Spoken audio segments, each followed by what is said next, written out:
That was the president talking about how potentially to prevent this from happening again. I want to bring in Kelly Posner Gerstenhaber, who's founder and director of the Columbia Lighthouse Project, and Bobby Kipper, founder and director of the National Center for the Prevention of Community Violence. Thanks to both of you for being here for this important conversation. Pleasure. Kelly, it's a pleasure. Kelly, I want to start with you. Some of us, all of us, were horrified when we learned that there were some warning signs that authorities were aware of the alleged gunman in the Parkland shooting before it happened. The Broward County Sheriff's Office reported on a number of different calls to his family's residence. What are the warning signs? At what point do you need to try to have someone placed into some type of custody or care, or make sure that they do not have access to weapons?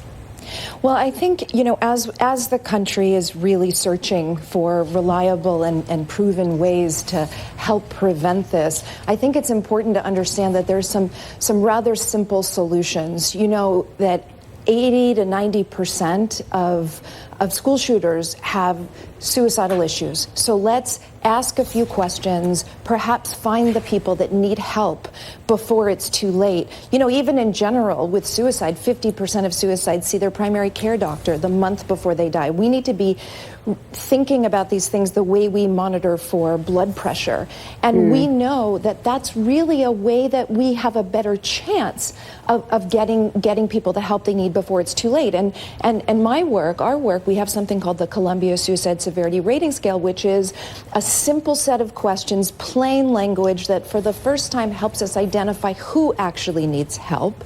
And it's been rolled out across much of the nation. And when I say rolled out, I mean it can and should be in everybody's hands. So there are states where every policeman and every teacher in Israel has it in their hands. And you know what? We know the simplicity and the power of just this kind of identification. It helped the Marines achieve a 22% reduction in suicide. It helped Utah reverse a suicide rate that was going up over the past 10 years. The largest provider of health care in the United States, one of them, 65% in 20 months by putting it in everybody's hands. But when you think about this tragedy that we're all reeling from, it's so important to not wait for the doctor to ask the questions. The Undersecretary of Defense said it's not enough to do that. We must put these questions in everybody's hands. I went and trained the athletic coaches at Princeton, and if you recall a few years ago, one of the murder-suicides was an athlete. We need to give this to everybody who has a chance of finding these people before it's too late. Prevention is so critical and such an important part of this discussion, and the communication that needs to happen around that. Kelly, you're absolutely right. And it's one of the issues, I think, where there is a lot of agreement.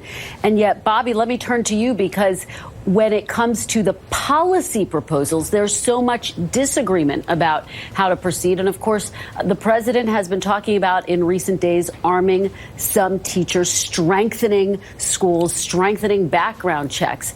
When you hear these steps, do you think those are the right kinds of steps to prevent this from happening, or does more need to be done? Well, I think your guess is right. I mean, the violence is a process. It's not an event. It doesn't happen just overnight. I mean, this is a situation, of course, where we talk about the warning signs. The policies that are being proposed are stopgap measures to basically, at this particular point, when you talk about arming teachers, you're talking about a clear change in public policy, and you're also talking about a lot of liability situations on individual school districts across the nation.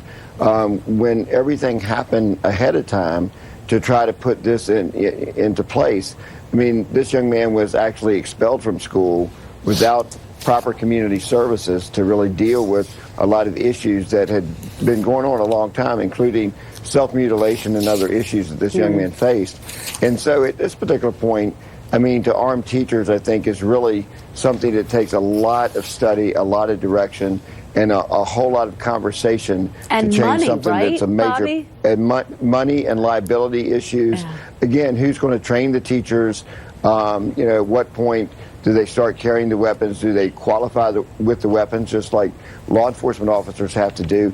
There's just so many questions, a whole lot more questions than answers right now about a policy that would call for that. Well, it is a discussion we will continue, and I want to thank both of you for being here to start some of these initial steps. Kelly Posner, Gersten Haber, and Bobby Kipper, thank you so much for your perspective this afternoon. And President Trump is set